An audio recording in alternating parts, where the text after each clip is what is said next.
નમસ્કાર, હું ડોક્ટર કૌશલ Bhatt, paediatric physiotherapist Bhavnagar.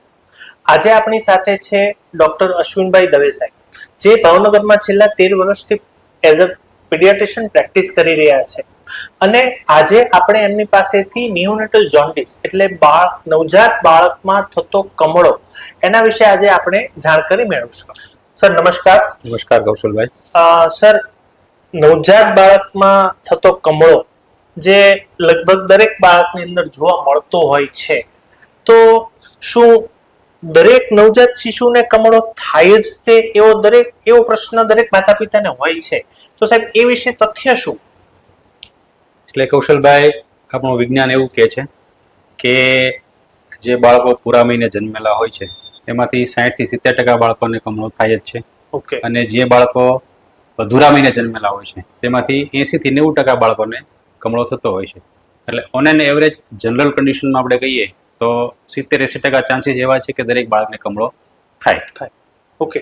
તો સાહેબ, આ નવજાત બાળકમાં થતો કમળો અને મોટાને થતો કમળો, એ બંનેમાં ફરક શું? હા, એટલે આપણને નોર્મલી એવું લાગતું હોય કે ભાઈ કમળો તો કમળો જ કહેવાય ને, એમ નાના બાળક મોટા થાય, પણ એકચ્યુઅલી બંનેના કમળામાં ઘણો ડિફરન્સ છે. નાના બાળકને જે કમળો થાય છે એને મેડિકલની ભાષામાં ફિઝિયોલોજીકલ જોન્ડિસ આપણે કહીએ છીએ, કે જે અમુક હદ સુધીનો કમળો હોય તો બાળકને એમાં કોઈ નુકસાન થતું નથી. પરંતુ મોટા બાળકો કે જે ન્યૂબોર્નની ઉંમરથી ક્રોસ કરી ગયા છે, તો એમને જે કમળો થાય છે એ એક અલગ પ્રકારનો કમળો છે. એટલે નવજાત શિશુમાં જે કમળો છે એ બહુ નુકસાનકારક અમુક લેવલ સુધી નથી, પણ જ્યારે મોટા બાળકોમાં કમળો દેખાય છે તો એ ચોક્કસપણે ચિંતાનો વિષય છે.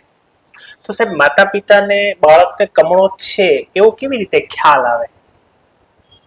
નવજાત શિશુની વાત કરીએ તો માતા પિતા બાળકને જોવે તો સૌથી પહેલા કમળો આપણને ફેસ પરથી એટલે આંખોથી દેખાય છે, અને ધીમે ધીમે એ કમળો નીચે ઉતરે છે. આ પહેલા શરૂઆતમાં ફેસ પર દેખાય, પછી ચેસ્ટ પર દેખાય, પછી પેટ પર દેખાય, અને પછી જેમ જેમ કમળો શરીરમાં વધે એમ હાથ પગના તળિયા છે, પંજા છે, ત્યાં પણ દેખાય છે. એટલે ઘરે જો આપણે કમળો બાળકમાં જોવો હોય તો શરૂઆત હંમેશા ફેસ પરથી કરીએ, અને બાળકની આંખોમાં અને ચામડીમાં જોઈ શકીએ કે બાળકને કમળો છે કે નહીં, બાળક મારું પીળું દેખાય છે કે નહીં. એટલે બાળકનું સૌથી પહેલા ફેસ પીળા કલરનો થાય અને પછી ધીમે ધીમે શરીરમાં ને બધામાં એમાં જોવા મળે. ઓકે. તો સાહેબ, આ કમળો થાય ત્યારે ક્યારે ડોક્ટરનો સંપર્ક કરવો જોઈએ?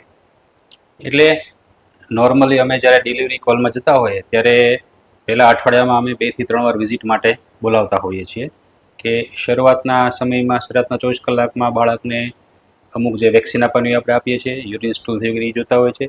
જન્મના ચોથા પાંચમા દિવસે એકવાર ફરીવાર ફોલોઅપ માટે બોલાવતા હોય કે એ ખાસ ચેક કરવા માટે કે ભાઈ બાળકને કમળાની અસર ને વજનમાં વધઘટની અસર છે કે નહીં. એટલે આ જે શરૂઆતના અઠવાડિયાની જે વિઝિટ છે, 2 થી 3 વિઝિટ, એ વિઝિટ આટલી ફરજિયાત હોય કે જેથી બાળકને કમળો થયો છે કે નહીં એ આપણે મિસ ના કરીએ. ઘરે ઘણીવાર માતા પિતાને એવું ખ્યાલ ના પણ રહે કે મારું બાળક થોડું પીળું પીળું છે કે થોડી કમળાની અસર છે, પણ જો એ ડૉક્ટર પાસે જઈને એમને એકવાર કન્સલ્ટ કરે તો ડૉક્ટર ચોક્કસપણે બાળકના શરીરના કલર પરથી કહી શકે કે બાળકને કમળાની અસર છે કે નથી. તો સાહેબ, આ કમળાનું નિદાન આપ કેવી રીતે કરો અને એની શું ટ્રીટમેન્ટ હોય? કમળાના નિદાનની વાત કરું કૌશલભાઈ, તો એક તો વિઝ્યુઅલથી કમળો ખ્યાલ આવે, આપણે જોવાથી ખ્યાલ આવે કે બાળકની શરીરમાં કેટલી પીળાશ છે. એ માતા પિતાને ઘણીવાર સામાન્ય પીળાશ દેખાતી હોય, પણ ડૉક્ટર તરીકે સામાન્ય પીળાશ છે કે એકદમ ડીપ ઇક્ટરસ છે એ અમે ડિફરન્શિએટ કરતા હોય. બીજી વસ્તુ કે એને આપણે ટ્રાન્સક્યુટેનસ બિલિરુબિનોમીટર એક મશીન આવે છે કે જે એની ચામડી પર આપણે મૂકીને એનો રિપોર્ટ કરતા હોઈએ ને કેટલા ટકા કમળો છે આપણે નક્કી કરતા હોય. ત્રીજો રિપોર્ટ એવો છે કે જેને બ્લડથી આપણે બિલિરુબિન મેજર કરતા હોય અને એના પરથી કમળો છે એ આપણે નક્કી કરતા હોય. આમાં ત્રણમાંથી સૌથી સારી વસ્તુ એ છે કે જો બ્લડમાંથી આપણે રિપોર્ટ કરીને નક્કી કરીએ અને જોઈએ તો કેટલા ટકા કમળો છે એ આપણને બ્લડથી સચોટ માહિતી આપણને મળતી હોય છે. તો સાહેબ, એની ટ્રીટમેન્ટ શું? કમળો અમુક લેવલનો કમળો હોય, બાળકની ઉંમર પ્રમાણે, વજન પ્રમાણે, એની બીજા બધા ફેક્ટર પ્રમાણે, માતાના બ્લડ ગ્રુપ પ્રમાણે અમુક લેવલનો કમળો હોય તો જે ફિઝિયોલોજીકલ રેન્જમાં આવે છે એને સારવારની જરૂર નથી. એને આપણે ઓબ્ઝર્વેશનમાં રાખવાનું છે, થોડું ધ્યાન રાખવાનું છે. પણ જે નોર્મલ રેન્જ કરતાં વધારે રેન્જમાં કમળો આવે છે, અને એને એવરેજ કહીએ કે 14-15%થી વધારે કમળો બાળકમાં આપણને દેખાય છે, તો એને સારવારની જરૂર પડતી હોય છે. કમળાની શરૂઆતની જે સારવાર હોય એ યુઝ્યુઅલી ફોટોથેરાપી હોય છે કે જે બાળકને આપણે બ્લુ લાઇટમાં રાખતા હોઈએ છીએ. અને કેટલા ટકા કમળો છે એ એના પરથી આપણે બાળકને 24, 36, 48, 72 કલાક રાખવું એ ડૉક્ટર નક્કી કરતા હોય છે. એ પ્રાથમિક સારવારથી. એનાથી એડવાન્સ સ્ટેજ હોય બાળકને કમળો ખૂબ જ વધારે હોય, 25-30% વધારે હોય, તો એ બહુ ગંભીર પ્રકારની બીમારી કહેવાય. તો એમાં આપણે બાળકનું આખું લોહી પણ બદલતા હોય છે, જેને મેડિકલ ભાષામાં એક્સચેન્જ બ્લડ ટ્રાન્સફ્યુઝન કહેતા હોય છે. એટલે આ બે જે સારવાર છે એ કમળા ઘટાડવા માટેની મેઇન સારવાર છે જે ડૉક્ટર આપણને કરતા હોય છે. ઓકે સાહેબ, આપણે ટ્રીટમેન્ટની વાત કરીને આપણે કીધું કે આપ બ્લુ કલરની લાઇટમાં રાખતા હો છો, તો માતા પિતાને ઘણીવાર પ્રશ્ન થાય કે મારા બાળકને હું તડકામાં રાખી દઉં તો કમળો કુદરતી લાઇટથી ન ઘટી જાય, એના માટે હોસ્પિટલમાં રહેવાની થોડી જરૂર પડે. ખૂબ સરસ વાત કરી કૌશલભાઈ તમે. જનરલી અમારે પણ આવા માતા પિતા આવતા હોય છે કે ભાઈ સૂર્યપ્રકાશથી કમળો ઘટે કે લાઇટમાં રાખવાથી ઘરે ટ્યુબલાઇટથી ઘટે. પણ આપણું વિજ્ઞાન એવું કહે છે કે ફોટોથેરાપીની જે લાઇટ આવે છે એ તદ્દન અલગ છે અને સૂર્યપ્રકાશને આપણી જે લાઇટ હોય છે એ તદ્દન અલગ છે. ફોટોથેરાપી હોસ્પિટલમાં જે ઇન્સ્ટ્રુમેન્ટ હોય છે એની જે લાઇટ છે એ બ્લુ કલરની હોય છે અને એની જે વેવલેન્થ હોય છે એ 425 થી 475 નેનોમીટરની હોય છે. જ્યારે સૂર્યપ્રકાશ કે આપણી સિમ્પલ લાઇટ જે હોય છે એમાં જે વેવલેન્થ હોય છે ઘણી ઓછી હોય છે, જે શરીરમાં જે કમળો છે એ બિલકુલ ઘટાડતું નથી. એટલે આ માન્યતા એકદમ ભૂલ ભરેલી છે કે સૂર્યના તડકાથી કમળો ઘટે કે સિમ્પલ લાઇટથી કમળો ઘટે. કમળો જો આપણે ઘટાડવો હોય તો એ મેડિકલની જે ફોટોથેરાપી લાઇટ છે એમાં જ કમળો આપણે ઘટી શકે.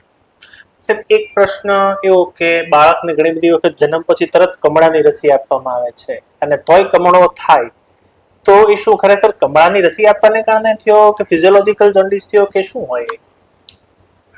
એકચ્યુઅલી આપણે સમજીએ તો આપણે જન્મ વખતે જે બાળકોને રસી આપીએ છીએ તે હેપેટાઇટિસ બી એટલે કે ઝેરી કમળાની રસી આપીએ છીએ.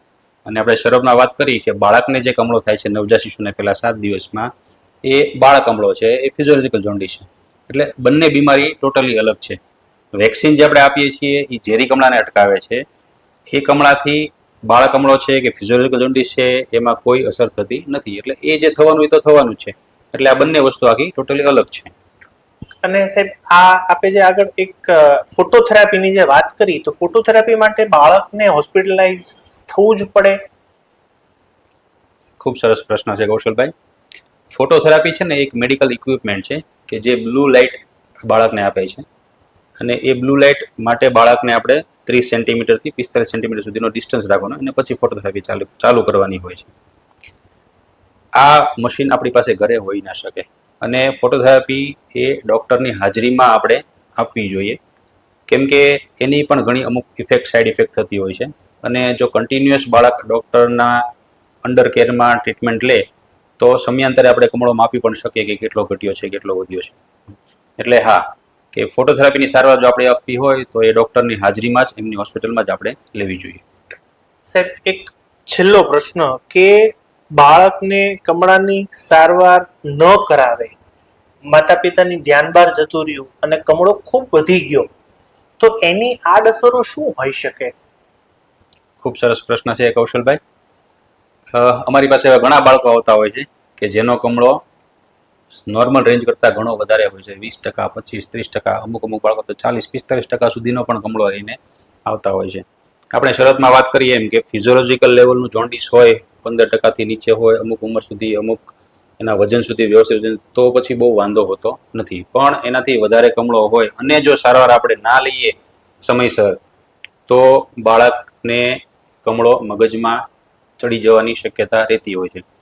આપણું બ્લડ અને મગજ વચ્ચે એક બેરિયર હોય છે જેને બ્લડ બ્રેન બેરિયર કહે છે. એટલે એ કમળો 18-20%થી વધારે વધે તો મગજમાં જવાની, મગજને અસર થવાની શક્યતા ઘણી વધી જાય છે. એટલે આટલું લેવલ પહોંચે એની પહેલા આપણે સારવાર યુઝ્યુઅલી ચાલુ કરી દેવી જોઈએ. આમ છતાં કોઈ કારણસર આપણે સારવાર નથી આપી શક્યા બાળકને, તો એ કમળો મગજમાં જાય અને બાળકોને મગજને નુકસાન કરે છે.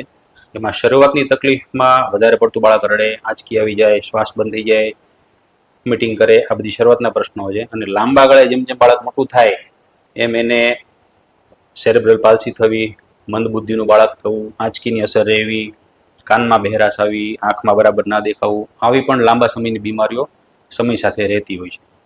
એટલે દરેક મા બાપને મારી નમ્ર વિનંતી છે કે આપણે જ્યારે પણ બાળકને ડૉક્ટરને બતાવવા માટે જઈએ અને કમળાનું નિદાન જો થાય તો ડૉક્ટરની સલાહ પ્રમાણે આપણે ચોક્કસપણે સારવાર લેવી જોઈએ. સર, આપનો ખૂબ ખૂબ આભાર. સાહેબ, એ નિયોનેટલ જોન્ડિસ એટલે જે નવજાત શિશુને થતો ફિઝિયોલોજીકલ જોન્ડિસ કે જે લગભગ 70 થી 80% બાળકોમાં થતો હોય છે. દરેક બાળકને હોસ્પિટલાઇઝેશન કે ની જરૂર પડતી નથી. ઘણી બધી વખત કમળો એની મેળે પણ સારો થઈ જતો હોય છે.